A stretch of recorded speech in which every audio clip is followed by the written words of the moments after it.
Very good. Assume the position. Yeah. You covered me. Well, good morning, everyone. We are now beginning day 30 of the Democrat shutdown. And as there are millions of Americans this morning that are embracing themselves for further pain and hardship, we'll highlight some of that this morning. The Democrats, incredibly, are showing no signs at all that they want to end their shutdown. Now, they'll have another opportunity today. The Democrats in the Senate will have their 15th opportunity to do the right thing. We're concerned that they won't. And if they reject this for the 15th time, they will be ensuring that this shutdown continues past the November 1st deadline. And that is a fateful deadline for a number of reasons. Starting on Saturday, let me give you a list of things that this means for the American people. It means that tens of millions of American families will struggle to keep food on the table because the SNAP program benefits will run dry. It means that WIC assistance, that's women, infants, and children, the nutrition programs, will be at risk of running dry. It means that Head Start centers, which serve 60,000 children nationwide, will be at risk of closure.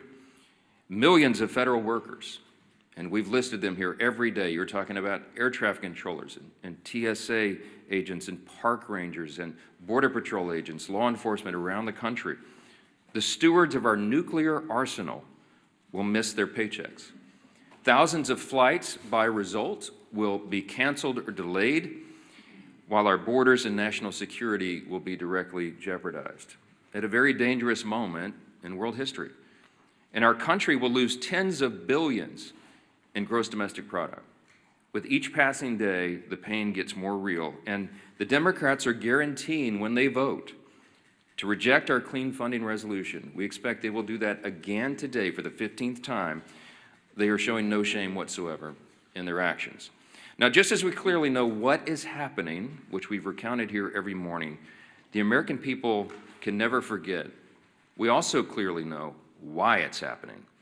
And I brought a few friends. We brought some colleagues here from the state of New York and New York City to share with you about some of what's going on here. Back in March, this is very clear what happened. Let me summarize very briefly as I can. Back in March, Chuck Schumer voted for the clean CR, the same measure that's on the floor now. He did the right thing, and he went on the floor of the Senate and he gave an impassioned speech of why we could never inflict all this pain on the American people. He meant it from his heart, and he was consistent in what he had done over his 44 years in Congress, always voting to fund the government.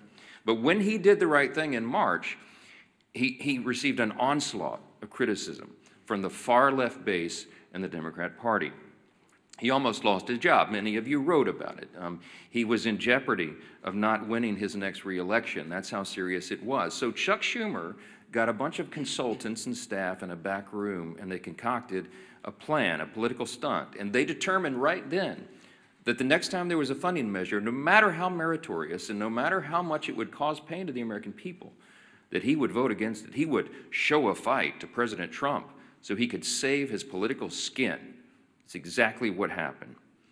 He did this so he could prove to his base that he's showing a fight. And as a result of this charade, he has brought the Democrats to their lowest point in decades. Literally, the Democratic Party has its lowest approval rating. Democrats in Congress have their lowest approval rating ever in the history of polling. The labor unions, working class Americans, independents are fleeing his party, and they are coming to the party of common sense because they see us here trying to solve these problems. They see us here voting over and over and over to fund the government and give them their paychecks, and they see the Democrats dug in against it. And now, Chuck Schumer is desperately trying to cling to power. Unfortunately, when you make decisions out of fear and political desperation, you have already lost control. And the new power center in the Democrat Party is one that should frighten every common sense American. The radical socialist wing is rising. It is led by people like AOC and Bernie Sanders. Hakeem Jeffries and Chuck Schumer know this. They're smart politicians in that way. They can feel the political winds, and they know that they have to continue to act belligerently in order to gain the favor of the far left. It's their own political survival that they had put in front of the needs of the entire country. Let me say that again. The Democrat leaders in the Senate and the House have put their own political survival in front of the needs of the American people. Exhibit A is Zohran Mamdani.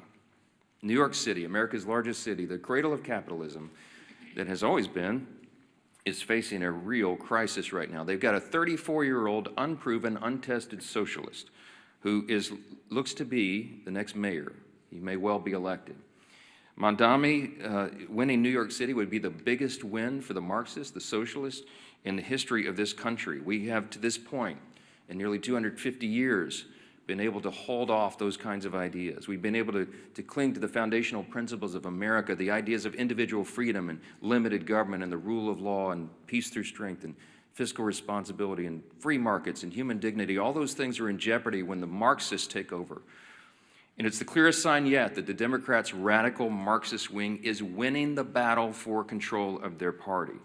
Look at where the energy is. This should be alarming to everyone around the country. Mamdani has, of course, called to defund the police, to abolish all prisons, to legalize prostitution. He lambasted the New York PD, the New York Police Department, as a racist system. And you might have seen, if you in the media are covering this, but there was a new video uncovered from 2023, just 2 years ago, and he said, quote, "We have to be clear, when the boot of the NYPD is on your neck, it's been laced by the IDF. Look, it's a unique talent to merge one's loathing for American law enforcement with their loathing for the Jewish people. But this guy's, he's managed to do it. New York is just the tip of the iceberg. It's not isolated to America's largest city. It's other cities as well. Look at Seattle, where the leading candidate for mayor is an open socialist. Look at Minneapolis, where the sitting socialist mayor is facing a challenge from his left flank. And look here in Congress, where we have our own wing of Marxist acolytes serving here. Amazingly, the media is criticizing Republicans for fixating on Mamdani. I read some of that yesterday. This socialist uprising is something that we have a responsibility to call out and sound the alarms. That's what elected representatives of the people are supposed to do, and we take that responsibility seriously. And obviously, Mamdani is a big issue here in the halls of Congress. Why? Because the second highest ranked Democrat in the country, Leader Jeffries, endorsed him. They're making Mamdani a mainstream Democrat now, and this party has left the people. Of course, the press wants us to ignore Mamdani. Here it's an embarrassment because most of the press is on the side of the Democrats. They don't want us to talk about that, but we have to. Because by endorsing Mamdani, Hakeem Jeffries has endorsed and co-owned his positions, his past statements, his Marxist playbook, and everything else that that guy espouses. And so, too, does every single House Democrat who will be inviting their leader, Jeffries, to their campaigns and to their districts next year. Every single one of them at every campaign stop should be asked, what do you think about Mamdani? What do you think about his positions? While House Democrats court Marxists in New York, Senate Democrats have chosen to shut down the government over a totally clean, nonpartisan CR. It's the first time in history, in the history of this country, that any party has done that, has chosen, had the audacity to shut the government down over a totally clean, nonpartisan funding measure. They're bowing to the demands of their far-left base, and no one can deny that. The facts are very clear. The American people are intelligent. They understand what's happening here. We pray that the Democrats, at least a handful of centrists, if there are any moderates left in the Democrat Party in the Senate, we pray that they will come to their senses and they will do the right thing by the American people, that they will stop all the pain and that they will reopen the government. As I mentioned on Saturday, things are going to become very dire. There is one way out of this, the easy way, the obvious way, and that is for the Democrats to do their job and vote for the CR. Now, I mentioned we brought some of our good friends and colleagues here from New York to talk about the mess that the Democrats have created in the Empire State. Now, why are we focusing on New York? Because, again, it's a bellwether for the rest of the nation. If you're watching at home, you need to understand the dynamics of what's happening in New York, because you have to ensure that it doesn't happen in your city, in your town, in your state. And these folks are watching this, and they're fighting it. Our Republicans in New York are trying to hold the line. They're trying to defend what is great about this extraordinary and exceptional nation that we have. But they have a lot of headwinds. And they're here to share how this reckless shutdown is impacting everyday New Yorkers. And I'm delighted to bring up to the podium, before we get our leadership reports here, one of my dear friends and colleagues and classmates back from the 115th Congress when we came in as freshmen together, Congresswoman Claudia Tenney, who is from the 22nd District of New York. She does an extraordinary job here for her state and for the country. Claudia, go ahead. Thank you so much, Mr. Speaker and my colleagues. I actually hail from the 24th District, a little bit of, we've had some redistricting in upstate New York a couple of times. But I just want to say good morning and thank you again to my colleagues for being here. This is really important. And I wish I could say that I am surprised by what we're witnessing, but this is exactly what happens when the Democratic Party surrenders to its most radical fringe. Chuck Schumer and Hakeem Jeffries lack the political courage to stand up to the Marxist, anti-Semitic, anti-law enforcement base led by Mamdani now, AOC, and Bernie Sanders. Schumer and Jeffries are both weak leaders from New York, and specifically New York City, where they have never had to face serious political opposition and have enjoyed nothing but glowing praise from their friends in the media. They are ill-suited to lead the Democratic Party at the national level, which is on dramatic display with each passing day of this tragic shutdown.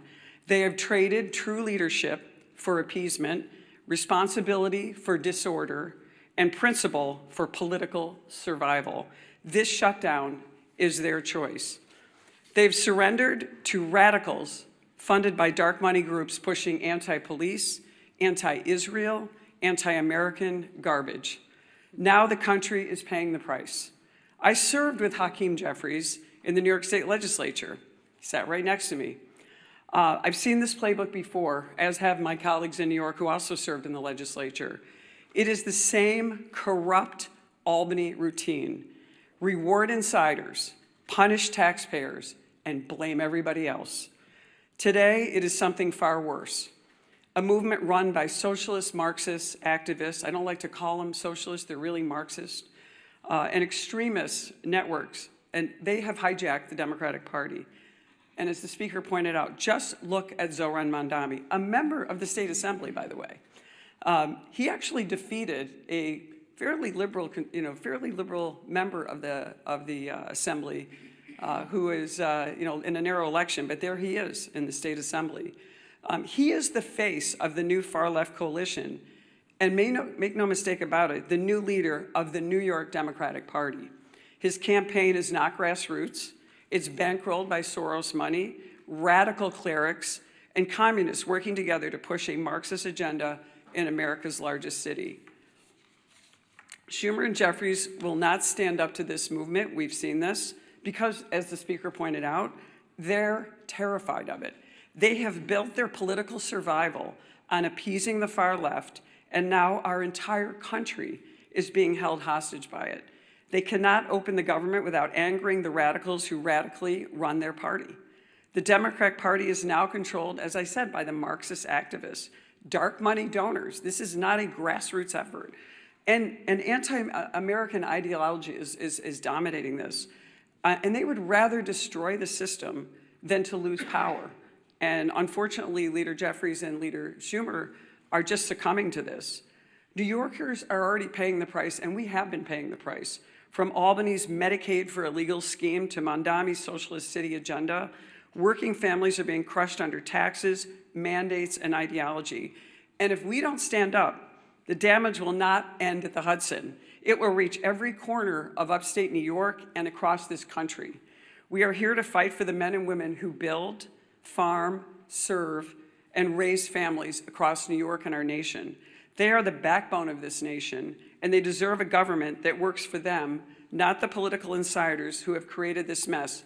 So my message to Chuck Schumer and Hakeem Jeffries is simple.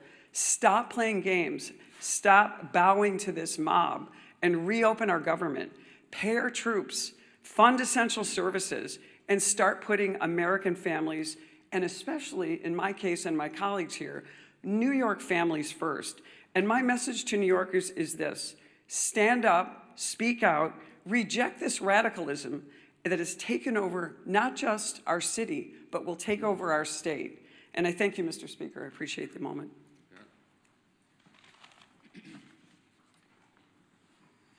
Well, thank you, Claudia, and my other colleagues from New York for coming. And it's so sad to see what's happened to that great state of New York.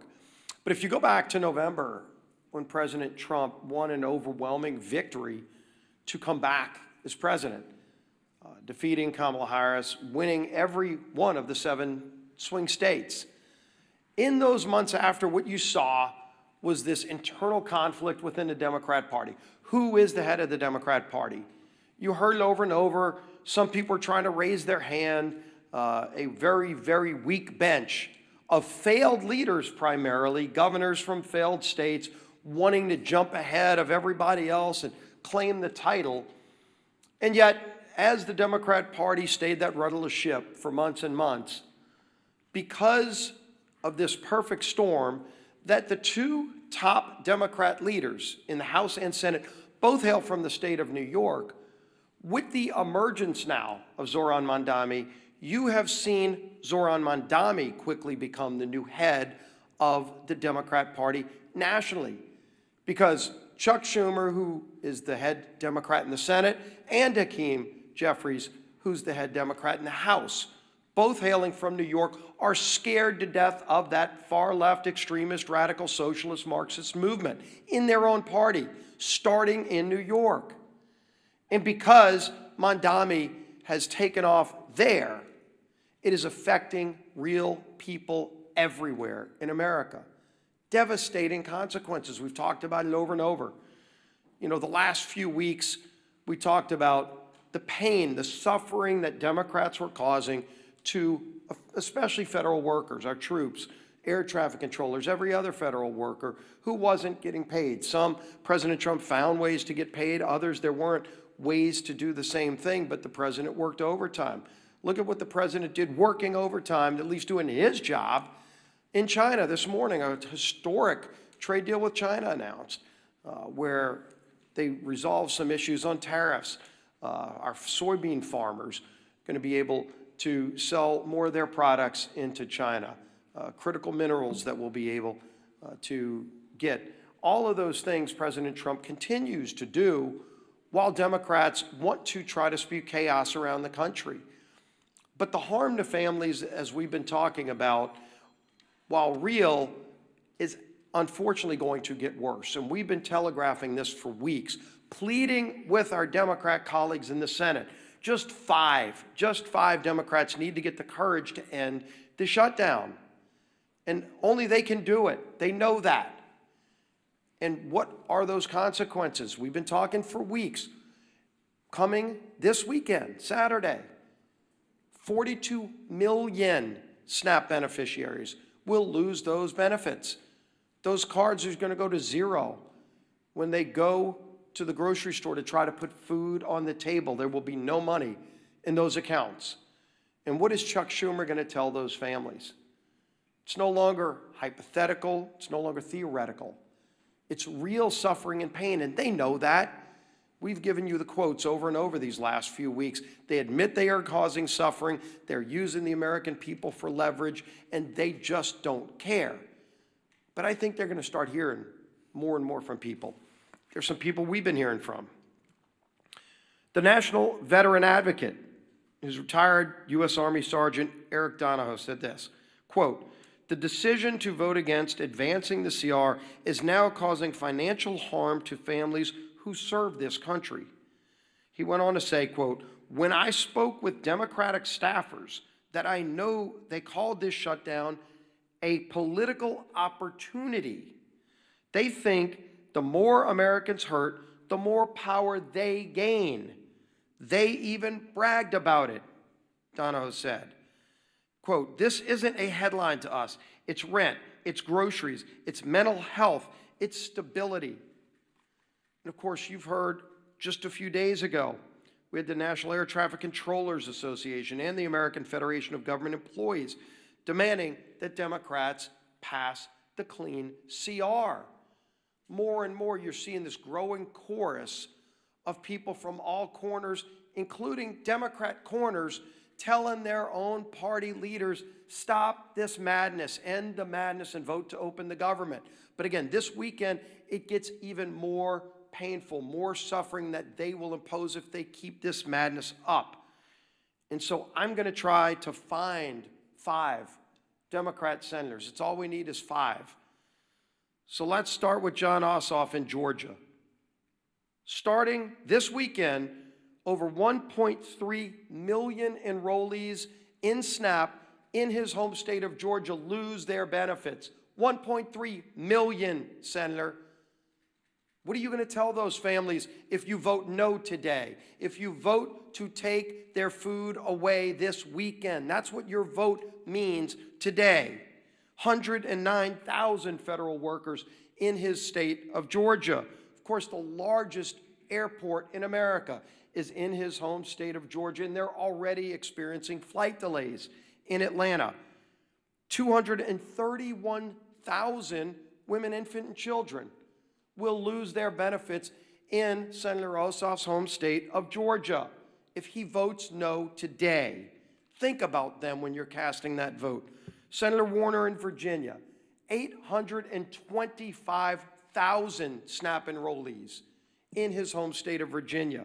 189,000 federal workers. Don't come up here and give some speech lamenting about the hardships those people are facing when you're the one voting to impose those hardships. You can stop that today by voting yes. 107,000 women, infant, and children will lose their benefits in Virginia if Senator Warner votes no.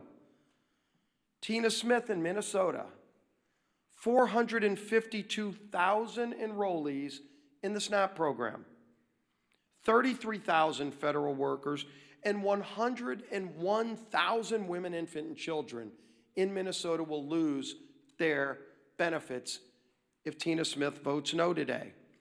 Gary Peters in Michigan, over 1.4 million enrollees in SNAP. No food stamp benefits this weekend to 1.4 million Michiganders. 56,000 federal workers, 189,000 women, infant, and children will go without food this weekend in Michigan if Senator Peters votes no. Senator Sheehan in New Hampshire, 76,000 enrollees in SNAP, 9,000 federal workers, and 12,000 women, infant, and children will go hungry in New Hampshire if Senator Sheehan votes no. I could go on with more and more of these. All we need is 5. That's 5 right there. If they get to courage, they don't have to impose that pain on families. But the only way this suffering is prevented is if they come to their senses and vote yes. We all know the math. We all know what's needed. But it's not just math. It's millions and millions of families across this country that will truly suffer and go without food if they vote no today. It's a straightforward vote. We've all voted yes and passed it through the House over a month ago. End the madness and pass this bill. Our whip, Tom Emmer.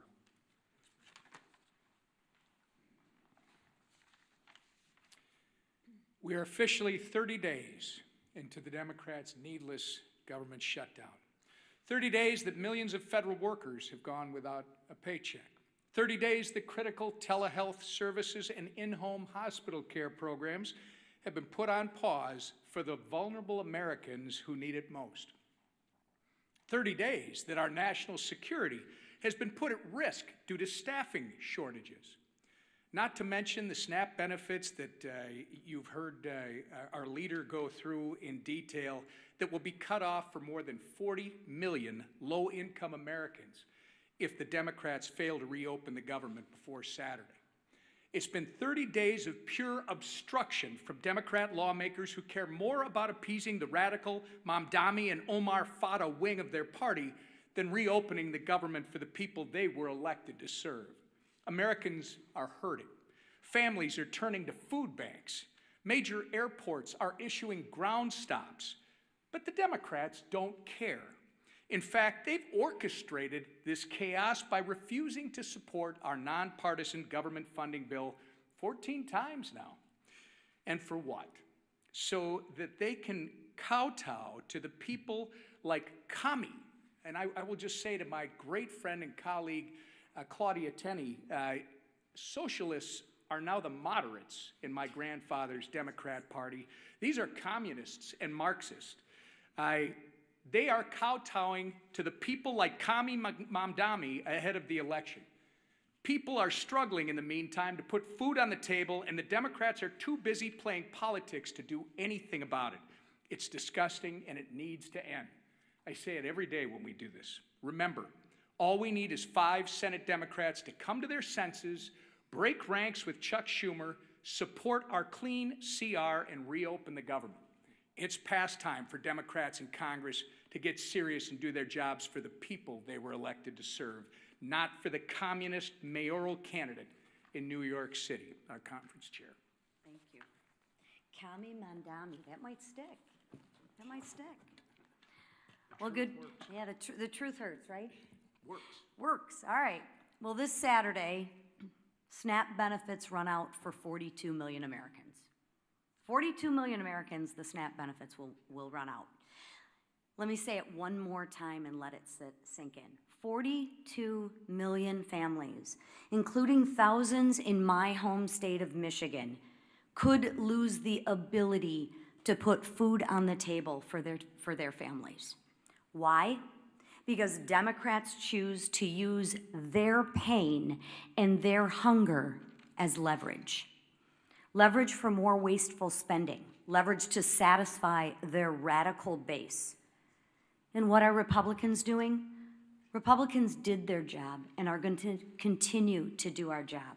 We voted for a clean, responsible bill to keep the government open and fully fund SNAP. So let me be very clear. Republicans voted to continue funding for SNAP and continue to have families have the ability to feed their families. Democrats voted to take food off the table and voted to discontinue SNAP benefits. It is that simple. Democrats voted to shut it down, and they voted to deny food assistance to 42 million Americans.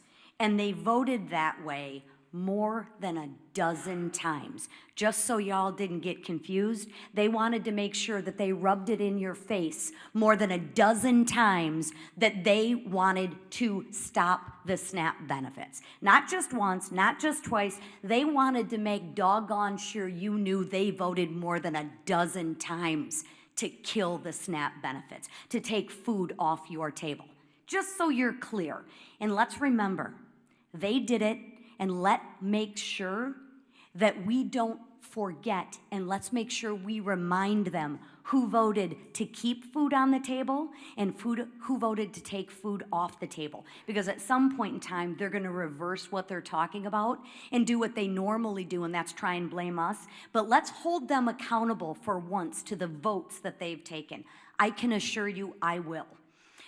I met one of these recipients last weekend while I was volunteering at a food bank in St. Clair County. His name was Jim. Jim's wife is a teacher, and he's a retired auto worker. They rely on SNAP to help cover the cost of groceries. Jim waited in line for more than 3 hours because he knows he won't be getting his benefits. That's what he told me. But you know what he told me? I thought this was very insightful. He told me, thank you. He told me, thank you for all you're doing to keep the government open. He also told me to please talk to our senators and ask them, since they voted and they campaigned on being moderates and reaching across the aisle, to fulfill their campaign promises and stop using families like Jim as leverage and care about the people that they were elected to represent. I also spoke with a woman who recently lost her husband She's now raising her grandkids and told me she's never needed help before, but now she's struggling to afford groceries. These are real people struggling, real people that Republicans are actually fighting for, and real people that I am fighting for. Jim is not leverage. Jim is a person with a family to feed. Open up the government and stop using Jim and his family as leverage to kowtow to your radical political base. Do what you know is right and what you have said is right, and open up the government. A farmer back home once told me, when you're not hungry, you have a lot of problems. When you're hungry, you have one. Right now, families on SNAP have a problem. And that problem should never, ever be used as political leverage. So Republicans, we're gonna keep on working and we're gonna keep on fighting. And you know what? We will keep showing up. And while we keep demanding that Democrats stop using suffering Americans as pawns in their political games, I implore my two senators, do what you said you were gonna do. Do what you said that you are. You've reached across the aisle. You're moderates. You care about people. Well, show that in your actions and vote for a clean CR for families like Jim who you represent. Please, they are counting on you. And every no vote means that you are keeping food from their table. So please, it is time to pass the clean CR and actually put the people who you represent, Americans, first. Thank you. We'll take a few questions. I just want to thank again our colleagues from New York, LaLota and Lawler, Garbarino, Langworthy, and Tenney. It's a difficult job to hold the line in that state, but they do it very, very well, and we're grateful they're there, and that there are so many common sense New Yorkers who still believe in freedom and in the greatness of America, and they keep sending us patriots like this to do the job. So we'll take a few questions. Yes, sir, Secretary. Thanks, Mr. Speaker. During the last shutdown in 2019, it was the first Trump administration, and they made sure that in the second month of the shutdown, SNAP benefits would go out. They had them sent early. Why do you think they shouldn't do that this time? Well, the president, this administration has done exactly what he did in the first term, and that is bend over backwards to make sure that we mitigate the harm. We explained here yesterday that any administration in a shutdown scenario has figuratively a control panel of pain dials. In the Obama administration, 2013, when they shut it down, they turned all the dials to 10. They wanted it to hurt, and so remember, famously, they put the yellow crime tape around the World War II memorial and prevented aging veterans from going and visiting these landmarks. They made it hurt. President Trump has done exactly the opposite. I mean, he's done everything he can. He's ordered all of his cabinet secretaries to mitigate the harm. So, for example, as you know, with WIC funding, they found a way to fund that with tariff revenue. We found a way to pay the troops. Once already in October, hopefully at the end of this month by moving money around. But it's very difficult to do. Those are not inexhaustible funds. When it comes to SNAP, some of the Democrats have argued that you can use this contingency fund, but the truth is there's no legal mechanism to do it. Unlike with WIC funding that was attached to a 1930s era statute that was related to tariff funds because it was related to nutrition and food coming over the border, there's no such legal avenue to give SNAP funding now. It doesn't exist. The problem is the contingency and the authority to do that was voted down in the CR when the Democrats themselves did it. So the president has lamented this. He has informed USDA and everybody. Do as best you can, but the money doesn't exist to do it. The simplest way to end the pain and the simplest way to make this stop is for the Democrats to do the obvious and right thing and vote for the nonpartisan funding measure so that we can turn everything back on. Then we will get back here, and then we will debate all these other extraneous issues. But right now, the first job of the government is to keep it in operation and take care of the people who depend upon all these services we've articulated today. It's nonsense, and it has to end, and you should be asking them the tough questions, why they're willing to inflict this pain on the people for their partisan political purposes. Yes, ma'am. Mr. Speaker, some more moderate senators Murkowski, Peters, and Shaheen have said that discussions on how to end the shutdown have picked up this week. Are you riding on those? How do you feel about them? And specifically, how do you feel about the idea of ACA subsidies working as a commitment? ACA subsidy working. Look, I'm not surprised that the conversations are turning up in earnest. I mean, when you're talking about the handful of centrists and moderates that are there, they feel the pressure of this. You have all the major unions now coming out, as we've noted, demanding that they do the right thing and get the paychecks flowing again. You have flights being delayed and canceled. It harms people on their nutrition and their food and everything else. And so this is not a surprise to us. We welcome them doing the right thing, but again, we don't have anything to negotiate because we didn't put any partisan Republican priorities on the CR at all. I don't have anything I can pull off of it to make it more palatable for them. So our urge and our plea to them is just do the darn right thing and open the government. And then we'll figure all the rest of these things out. We were always scheduled, we were always planning to have the debate about the COVID-era subsidies and all these other issues in October, November, December. The COVID-era subsidies don't expire until the end of December. There are all sorts of discussions going on about that, all kinds of ideas. I could give you dozens of them that have been collected just in the House Republican Conference. There needs to be massive reform. There need to be income caps. There needs to be the elimination of fraud, waste, and abuse in that program, which we think is rife in it, and many other things. So there's informal working groups going on as we speak. There's discussions being had amongst all the members, but we've got to get the lights turned back on here and get the services provided to the people so that we can come here and do the rest of the legislative job. Yes, ma'am.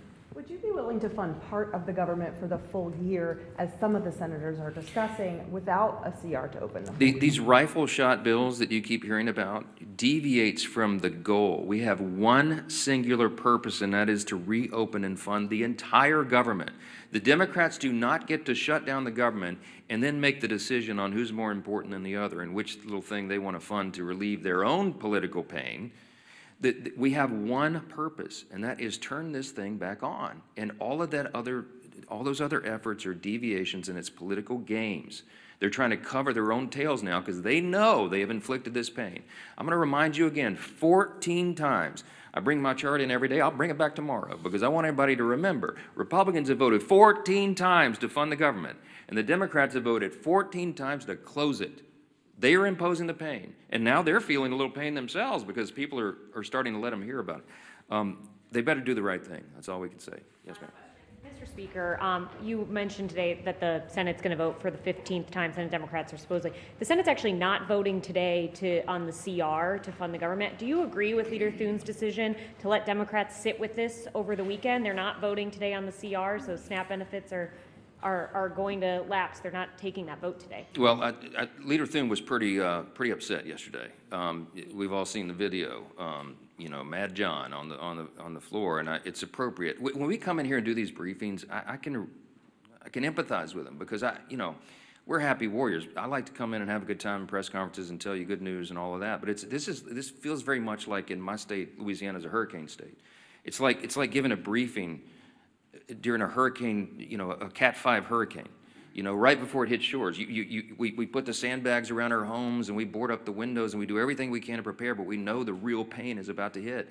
And we feel helpless in doing anything about it. And that's the same emotion and that we feel here at the podium and when we're on the floor. And Leader Thune let them have it yesterday because they were trying to play games, and we're just fed up with it. He's a very even-tempered, calm guy. I mean, I try to maintain the same demeanor, but it's infuriating to us. I'm not going to second-guess his decisions on when they schedule the votes each time, but he's probably about had it with their nonsense. And when they tell him and they thumb their nose at him and give him, and say other things that they like to drop the F-bomb now for fun, for emphasis apparently.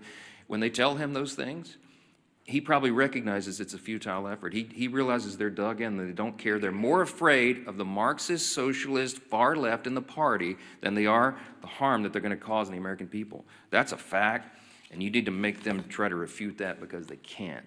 I'm grateful again for our New York colleagues for holding their ground and standing guard as they do and for being here. Thank you all so much.